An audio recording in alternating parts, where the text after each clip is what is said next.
स्वर्ण पदक व सुश्री शिल्पा के शायल ने कांस्य पदक जीता है।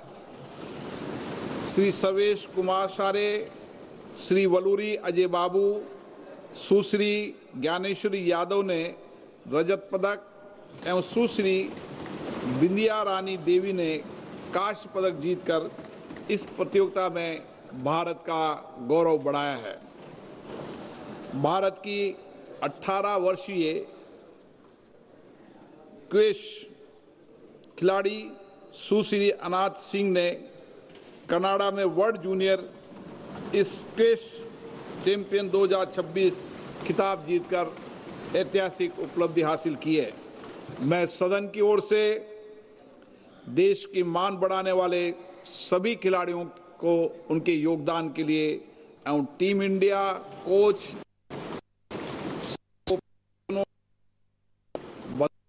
शुभकामना देता हूं। अच्छा से जाता है कि हम खेलों के अंदर अंतर्राष्ट्रीय स्तर पर भारत के खिलाड़ी जिस कड़ी मेहनत से स्वर्ण रजत कांस्य जीतते हैं और संसद उनका अभिवादन करती है, 140 करोड़ जनता अभिवादन करती है, तो खिलाड़ियों का मनोबल बढ़ता है। इसके लिए मैं आप सबका धन्यवाद देता हूं।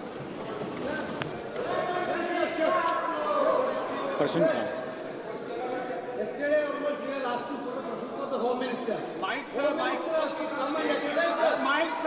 का प्रश्न काल है।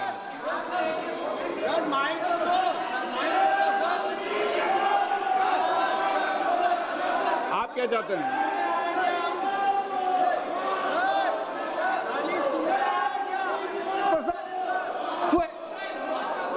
नो, मैं सभी दलों से पुनः अपील करता हूं कि महत्वपूर्ण विधेयक पर हम चर्चा करें, संवाद करें, अपने मत और विचारों को रखें। सरकार से भी और प्रतिपक्ष से भी मेरा यह आग्रह है कि सभी माननीय सदन सहमति बनाए और आज हम 2 बजे इस महत्वपूर्ण विषय पर चर्चा करेंगे, ऐसा सभी लोगों ने सहमति व्यक्त की है। समय सरकार और प्रतिपक्ष बैठकर समय तय कर लेगा और मेरा आपसे आग्रह है, आज और निवेदन कर रहा हूं मैं, कितना भी गतिरोध हो, कितना भी बड़ा मुद्दा हो, लेकिन मैं माननीय सदस्यों से आग्रह करता हूं, प्रश्नकाल में गतिरोध नहीं होना चाहिए। आप प्रश्नकाल के बाद 12 बजे गतिरोध पैदा करें।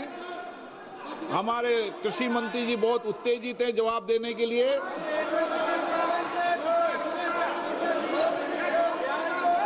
मेरा आप सबसे आग्रह है,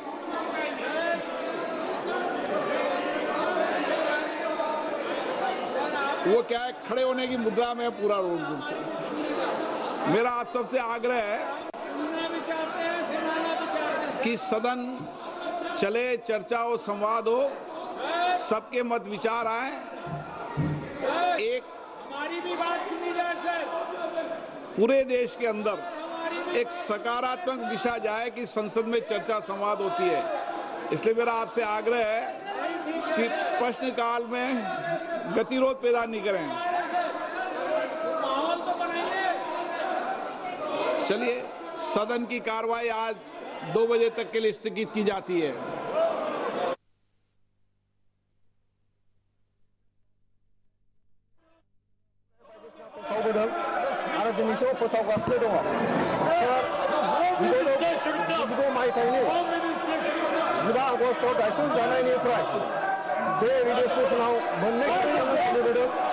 प्रधान सेक्शन और इंजीनियरिंग सेक्शन मोननैबो सेक्शनाव थोजासे मावख'गिरि गैयैनि थाखाय बे रेडिअ' स्टेशना मोजाङै सोलिनो हायाखै आरो दिनैसिमबो 내 레지스트레이션하고의 엔지니어링 섹션하고의 디프티 다이렉터 사세, 다이렉터 인지니어 사세, 스테이션 인지니어 사세, 아우르 이런 게 프로그램 섹션하고의 रेडियो स्टेशन डायरेक्टर सासे एसिस्टेंट स्टेशन डायरेक्टर सासे प्रोग्राम एग्जीक्यूटिव सानै ट्रांसलेशन एग्जीक्यूटिव साथाम एनाउंसर साथाम बे गासैबो मावख'गिरिफ्रा दिनैसिमबो खुंजायाखै जायनि थाखाय बे स्टेशना मोजाङै सोलिनो हायाखै सार आथिखालावहाय बे ट्रान्सलेशनावहाय फुंनि बाहागोआव 4 बाजिनिफ्राय 4 रिंगानिफ्राय 2 रिंगासिम इभिनिं ट्रान्सलेशनखौ सोलियो आरो 4 रिंगानिफ्राय 2030 रिंगासिम फोसावगासिनो दङ सार क'क्राझार आकाशबाणीखौ आबुं महर होनानै सामलायनो थांखि गायसनदोंब्लाबो दिनैसिमबो नांगौ बायदि मावख'गिरि मासिखौ सुफुंनाय जायाखै जायनि जाहोनाव बे स्टेशना जायनि थाखाय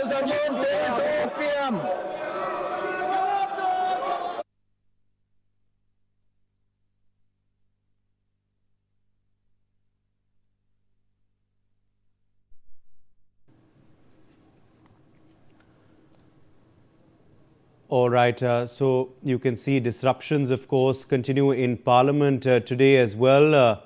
Lok Sabha, of course, has been adjourned till 2 p.m. Rajya Sabha also seeing, of course, disruptions today. So once again, the monsoon session of Parliament continues to see disruptions. Monsoon session of Parliament continues to see repeated adjournments as well. Lok Sabha, of course, adjourned till 2 p.m. earlier. Now Rajya Sabha also adjourned amidst the opposition ruckus. So both houses of Parliament seeing adjournments today as well.